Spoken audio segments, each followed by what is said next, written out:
guys, Robert here. Today I'm going to give a short review of the pros and cons of the quad lock out front universal phone mount. In addition, I will also show you how I set up the quad lock on my bikes. I just purchased this third one for my second mountain bike. You would think that the fact that I purchased 3 of these that I would love the quad lock, but in fact I don't. And we'll get more into that later into the video. Let's get into it. So out of the box, you get the mount itself and then 3 spacers depending on what size bars you're using.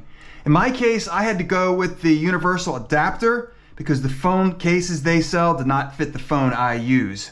As you notice, the mount's actually pointing backwards, even though it's called the out front mount. But there's 2 reasons I did that. The first one is, if you notice, if it were a front mount in this case, you could see that it would be sticking out quite far.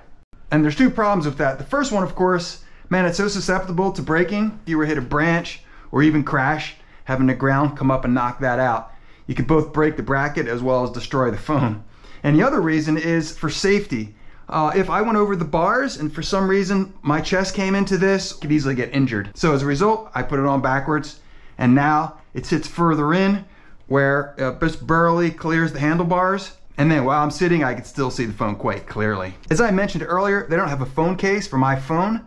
So all I have on this universal adapter to secure it to the case is this super thin 3M double-sided adhesive. For mountain biking, where you're going through rock gardens and pounding all over the trails, I didn't trust this thin adhesive. So what I did was apply a 2-part epoxy to the back of the phone and then also on the adapter itself. I roughened up the case a bit for better adhesion. Popped this on here, let it dry for 24 hours, and it was ready. Here's the bike I'm going to be installing the mount on. This is my Niner Jet RDO. Currently, as you can see, I'm using it inside for some indoor winter training. By the way, check this view out. Anybody guess what city I'm in right now? Not bad, huh? If you notice, I already have a quad lock mount on there. This is the one that detaches with the rubber bands. And this is fine, I think, maybe for a road bike, but for a mountain bike, it didn't really work out. This moved around while I was riding, and I was constantly having to adjust it. So that's why I ended up getting the third one. One nice thing is it's pretty easy to install. As I mentioned before, you can put it out like this. And in the case of what I'm gonna do, face it back in. I'll adjust the angle later once I get the phone on there. Super critical not to over tighten it. You don't want it to crack. See, it's moving a little bit, so you'd want to get it a little bit tighter, holding its position pretty nicely. So in the downsides, and starting off with the most significant downside, is this entire unit is plastic. The top, this connecting point, everything.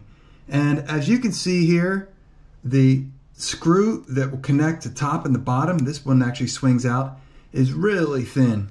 And in order to secure in the handlebar so it's not moving around, you really need to tighten it. So there's a real serious possibility of it cracking in this area.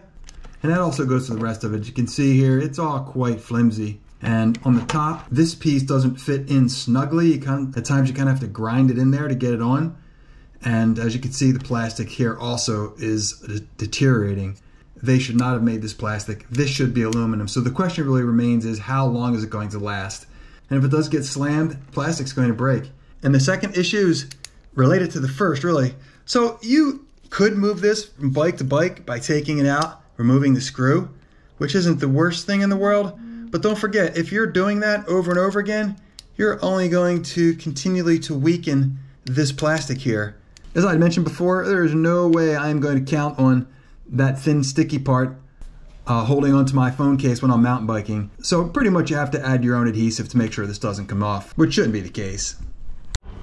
One of the things I do like about the unit is once you get it cinched on there, this base part is quite secure, doesn't bounce around.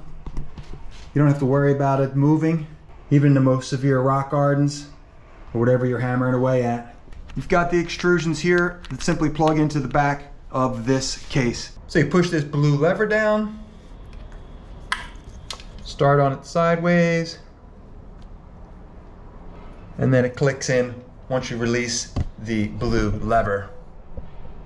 You gotta get it perfectly lined, which is a bit of a tricky issue. So you can see I'm trying to find the connectors. There you go.